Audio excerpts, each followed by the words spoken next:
जय गुरुदेव। एक भक्त का भगवान पे कैसा विश्वास होना चाहिए, आइए हम जानते हैं। एक राजा की 3 बहनें थीं। एक दिन राजा ने तीनों से पूछा कि तुम भाग्य से खाती हो, किसके भाग्य से खाती हो? बड़ी और मझली बहन ने कहा, मैं आपके भाग्य से खाती हूँ।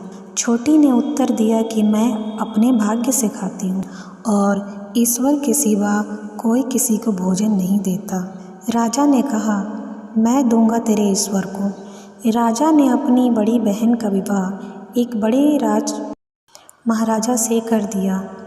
मझली बहन का विवाह कन्नौज के राजा के साथ कर दिया और छोटी के लिए एक गरीब और बूढ़ा किसान से किया। जहाँ इस समय महोबा है, वहाँ पर उस समय 3-4 झोपड़ियाँ थीं। एक झोपड़ी में एक किसान रहता था। 7 बीघा जमीन थी। एक बैल और एक भैंसे से हल जोतता था। पढ़ा लिखा ना था। घर में अकेला था। उम्र थी 75 साल। इतना ही नहीं, पेट में जलंधर रोग भी था। किसान का शरीर काला, बदन पतला और पेट मटका की तरह। राजा ने उसी किसान के साथ छोटी का विवाह कर दिया। ससुराल पहुंचकर छोटी ने खाना पीना सब छोड़ दिया। प्रार्थना करना और रोना, यही 2 काम थे। एक दिन सोमवार आया। छोटी हमेशा व्रत करती थी। वह शिव की उपासना करती थी। प्रतिदिन 3000 नमः शिवाय महामंत्र का जाप करती थी, परंतु सोमवार के दिन व्रत रखकर 50,000 मंत्र का जाप करती थी। उस दिन गांव के लड़कों को और लड़कियों को भोजन कराती थी। आज भी सोमवार है और घर में भूंजी भांग नहीं। भाई ने क्रोध के कारण कुछ दिया नहीं। आज बालक भोजन कैसे हो? बंधुओं बाल रूप सोढ़ रामू कहकर छोटी फूट फूट कर रोने लगी। उसने कहा, हे शिव, हे मालिक, ईश्वर का पक्ष लेने से एक जीव ने मेरी यह दुर्दशा कर डाली। मुझ राजकुमारी को बूढ़ा रोगी और गरीब किसान पति मिला। सुना है कि परमात्मा पहाड़ को राई और राई को पहाड़ कर देता है। मुझ राई को पहाड़ कर दो और उस पहाड़ को राई कर दो, तब तो मैं जानूं। आज पहाड़ और राई में द्वंद्व छिड़ गया है। हे अंतर्यामी शिव, आपको अपने विरध का विचार नहीं रहता। या तो मेरी दशा सुधारो या मुझे मौत दो। मेरा यह वर्तमान जीवन असह्य है।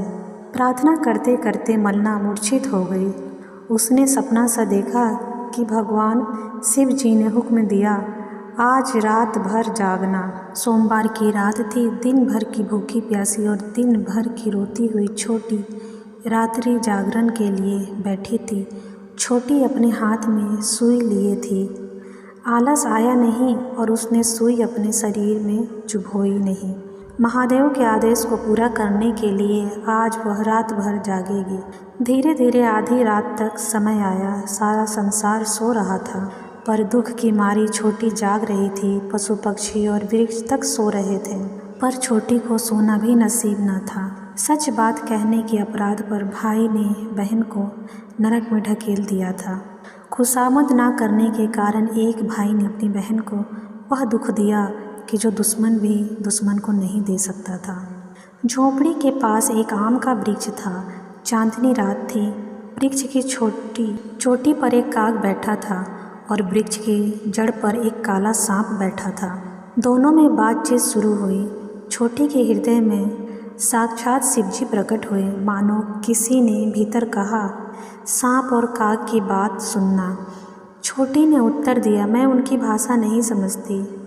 अंतर्वाणी ने कहा, उन दोनों की बातों का अर्थ मैं तुमको बतलाऊंगा।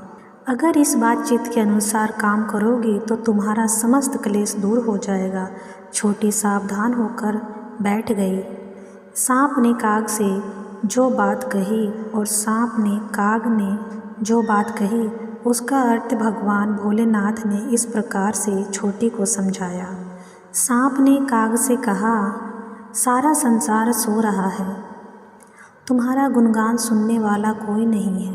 तुमने कई बार हमला करके मुझको जख्मी किया है, इसलिए तुम्हारी पोल खोलता हूँ। अगर कोई इस काग को पकड़ ले और सरसों के तेल में भून डाले, फिर उस तेल को ठंडा कर किसान के शरीर पर मल दे तो किसान का कायाकल्प हो जाए, उसके समस्त रोग नष्ट हो जाएंगे, उसकी उम्र 20 साल के जवान जैसी हो जाएगी।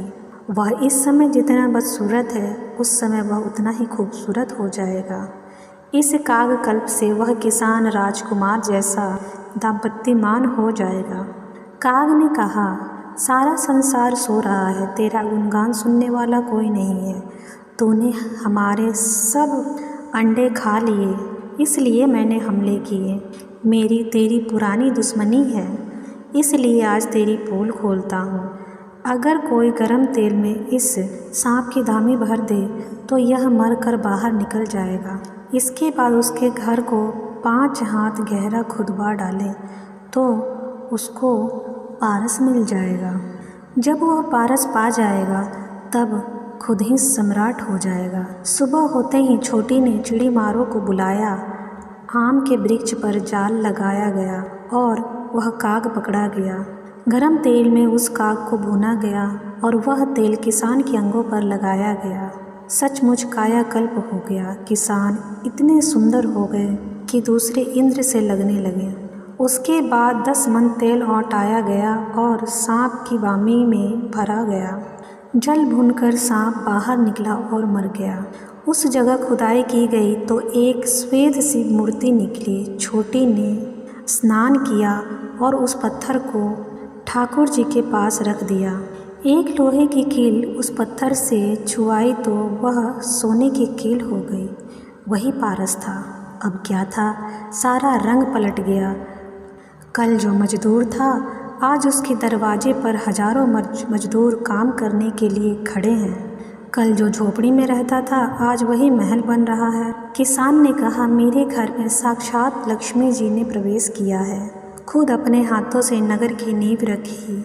1 साल के अंदर विशाल शहर बस गया जिसमें एक भी घर कच्चा न था। समस्त नगर के बहादुर क्षत्रिय लोग बसाए गए। किले में महारानी छोटी और महाराज किसान रहने लगे। सेनाओं की भर्ती की गई। नगर के उत्तर में शिव मंदिर बनाया गया। शारदा देवी और मन्या देव के मंदिर बनाए गए। जंगल में मंगल हो गया। शहर के बसने का और पारस की प्रतिमा आई। यही आदिम इतिहास है। कीरत सागर नामक ताल के किनारे पर महात्मा लोगों ने धुनी लगा दी थी। छोटी रानी के हुक्म से सेनापति ने सेना सजाई। उराई नरेश माहिल के 50 ग्रामों पर जबरदस्ती कब्जा कर लिया गया। माहिल प्रति बीघा 5 रुपया लगान लेता था। मलना ने फी बीघा 4 आना लगान कर दिया। पब्लिक ने कहा, महारानी का राज्य अटल रहे। सेनापतियों ने उरई के मैदान में महिल के पुत्र राजकुमार उभय को हराया।